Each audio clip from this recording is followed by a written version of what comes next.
É uma alegria muito grande poder estar chegando mais uma vez até você com um encontro com a palavra. É muito bom ter a oportunidade de estudar a Bíblia com você. Já estudamos o Velho Testamento, os 4 evangelhos do Novo Testamento e agora estamos estudando o livro histórico do Novo Testamento, que é o livro de Atos. No último programa falamos sobre a filosofia da pregação de Paulo. Depois de sua experiência em Corinto, Paulo nunca mais pregou como tinha pregado em Atenas. Na sua ida de Atenas para Corinto, ele aprendeu algo que mudou toda a sua filosofia de pregação. Ele passou a contar a história da sua conversão, de como encontrou Jesus, o Cristo ressurreto, na estrada de Damasco, e como esse encontro com Cristo mudou sua vida completamente. Dessa forma, contando sua experiência com Deus, ele anunciava a mensagem do Evangelho. No final da sua primeira carta aos Coríntios, Paulo deixou bem clara qual era a sua mensagem. Ele disse: Irmãos, quero lembrar-lhes o evangelho que lhes preguei, o qual vocês receberam e no qual estão firmes. Por meio deste evangelho vocês são salvos, desde que se apeguem firmemente à palavra que lhes preguei. Caso contrário, vocês têm crido em vão. Pois o que primeiramente lhes transmiti foi o que recebi, que Cristo morreu pelos nossos pecados, segundo as Escrituras, foi sepultado e ressuscitou no 3º dia, segundo as Escrituras, e apareceu a Pedro, depois aos 12, depois destes apareceu também a mim, como a um que nasceu fora de tempo. É isto que pregamos, e é isto que vocês creram. Nesse estudo do livro de Atos, que fazendo juntos, já vimos o ministério do apóstolo Paulo nas cidades de Filipos, capítulo 16, Atenas, no capítulo 17, e Corinto, no capítulo 18. O capítulo 19 descreve o ministério de Paulo na cidade de Éfeso. Paulo teve um ministério muito importante nessa cidade, onde ocorreu outro Pentecostes. Depois disso, ele estendeu seu ministério para a Ásia Menor. Quando Paulo se propôs a ir para a Ásia, no capítulo 16, o Espírito Santo o proibiu. Você está lembrado? O Espírito Santo o dirigiu primeiro para a Europa, mas quando vemos no capítulo 19 que ele foi para a Ásia, e aí como fica? Quando Paulo entrou em Éfeso, iniciou um ministério de plantar igrejas, muito frutífero. Os estudiosos acreditam que as igrejas que foram plantadas em Éfeso tornaram-se igrejas mães, que deram origem a outras igrejas satélites. Por exemplo, as igrejas mencionadas nos capítulos 2 e 3 do Apocalipse, Tiatira, Esmirna, Pérgamo, Filadélfia, Laodiceia e Sardes, são igrejas que surgiram a partir da igreja de Éfeso. Uma das razões para que a igreja plantada em Éfeso fosse tão frutífera é que Paulo promoveu um seminário na cidade de Éfeso. Ele ensinou na escola de Tirano, das 11 da manhã até as 4 da tarde, por um período de 2 anos, conforme está na anotação de rodapé da Bíblia comentada pelo pastor Shedd. Uma das razões da precisão desta informação, das 11 às 4 da tarde, é que nessa parte do mundo, ainda hoje, a tarde é usada para descansar. Se hoje você for a uma dessas cidades, poderá enfrentar um trânsito intenso no início da manhã, quando as pessoas vão para o trabalho, e outro ao meio-dia, quando elas voltam para casa. O horário de almoço deles é bem grande, depois voltam para o trabalho no final da tarde.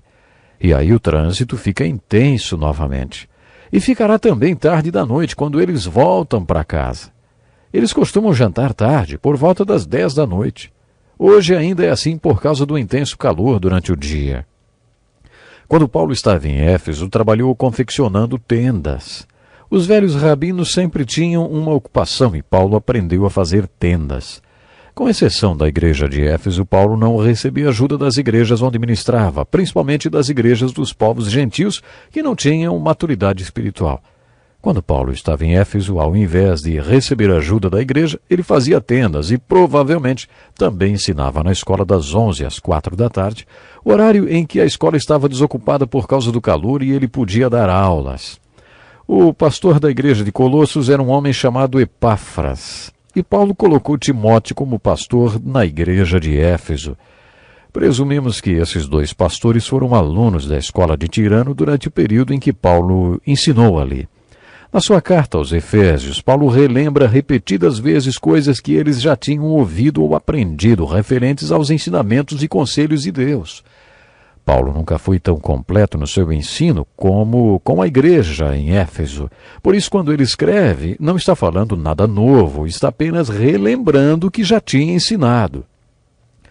Uma das revelações mais marcantes a respeito de Paulo e do seu ministério está no final do capítulo 20 do livro de Atos. Paulo estava a caminho de Jerusalém.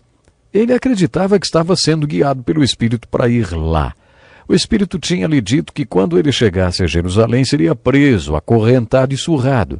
No caminho, muitas pessoas se aproximaram dele dizendo que haviam sido alertadas pelo Espírito Santo sobre o que ele enfrentaria em Jerusalém. Paulo explicou que o Espírito já tinha lhe avisado sobre tudo o que enfrentaria.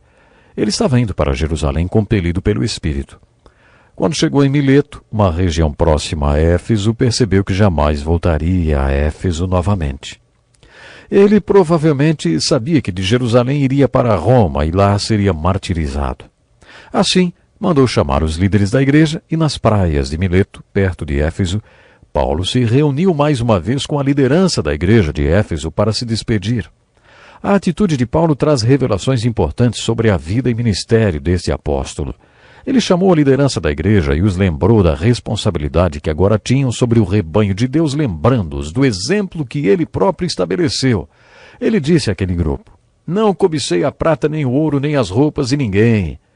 Não deixei de pregar-lhes nada que fosse proveitoso, mas ensinei-lhes tudo publicamente e de casa em casa." A abordagem dos apóstolos era do tipo: primeiro faz e depois fala. Primeiro eles mostravam a verdade que queriam ensinar e depois a ensinavam. Paulo lembra a eles o exemplo que ele próprio estabeleceu e, como últimas palavras, acrescenta o seguinte: "Cuidem de vocês mesmos e de todo o rebanho sobre o qual o Espírito Santo os colocou como bispos para pastorearem a igreja de Deus que ele comprou com seu próprio sangue." Paulo passou para a liderança de Éfeso uma grande incumbência e acrescentou: "Lembrem-se de que durante 3 anos jamais cessei de advertir cada um de vocês disso noite e dia com lágrimas." Isso nos revela que Paulo pregava o evangelho de salvação e arrependimento. Ele acreditava que o evangelho de salvação podia salvá-los do destino para o qual eles estavam indo, direto para o inferno. Paulo também cria que o evangelho podia salvá-los daquilo que eles poderiam fazer e daquilo que eles eram. Ele pregava sobre a retribuição eterna com lágrimas. Paulo alertou a todos, dia e noite com lágrimas, durante o período de 3 anos na cidade de Éfeso.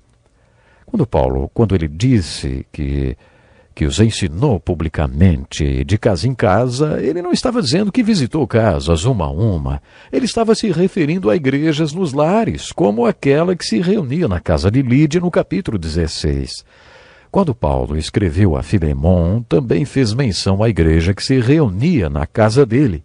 No Novo Testamento, Paulo fala sobre a igreja que se reunia nos lares 8 vezes. Hoje existe um movimento mundial que promove a reunião da igreja nos lares. A maior igreja do mundo hoje é a igreja de Seul, na Coreia. A igreja de Seul possui mais de 500 mil pessoas e o seu segredo é o que chamamos hoje de grupos nos lares ou grupo de células. O movimento da igreja nos lares ou o movimento da igreja em células. A igreja em células foi o que fez a igreja de Seul, na Coreia, ser a maior igreja do mundo. Tudo aconteceu conforme eu entendo, porque o pastor estava doente demais para fazer tudo sozinho. Ele não podia ser aquele super pastor para a sua igreja. Por isso, delegou a responsabilidade do rebanho para outras pessoas, para os vários líderes. Às quartas-feiras, ele se reunia com os 24 mil líderes e passava para eles a estratégia da igreja. Esses líderes passavam a estratégia para suas igrejas nos lares, as células. No domingo, todos se reuniam no grande templo. Eles tinham uma congregação de milhares de pessoas porque já tinham se reunido antes nos lares. Este era o padrão da igreja na sua primeira geração. E foi isso que Paulo quis dizer quando disse: "Ensinei-lhes tudo publicamente de casa em casa." Aquela última reunião de Paulo com os efésios era provavelmente com os pastores de todas aquelas igrejas nas casas, nos lares, de todas aquelas células, vamos dizer assim. Aparentemente foi assim que a igreja de Éfeso foi estruturada. As últimas palavras de Paulo para os líderes de Éfeso foram muito bonitas. Agora, eu os entrego a Deus e à palavra da sua graça, que pode edificá-los e dar-lhes herança entre todos os que são santificados. Em tudo o que fiz, mostrei-lhes que, mediante trabalho árduo, devemos ajudar os fracos, lembrando as palavras do próprio Senhor Jesus, que disse: há maior felicidade em dar do que em receber. Como já mencionamos, Paulo trabalhou em Éfeso fabricando tendas e não aceitou nenhum tostão de ninguém. Ninguém podia acusá-lo de pregar e ensinar para ganhar algo de alguém. Vocês mesmos sabem que estas minhas mãos supriram minhas necessidades e as de meus companheiros, ele diz.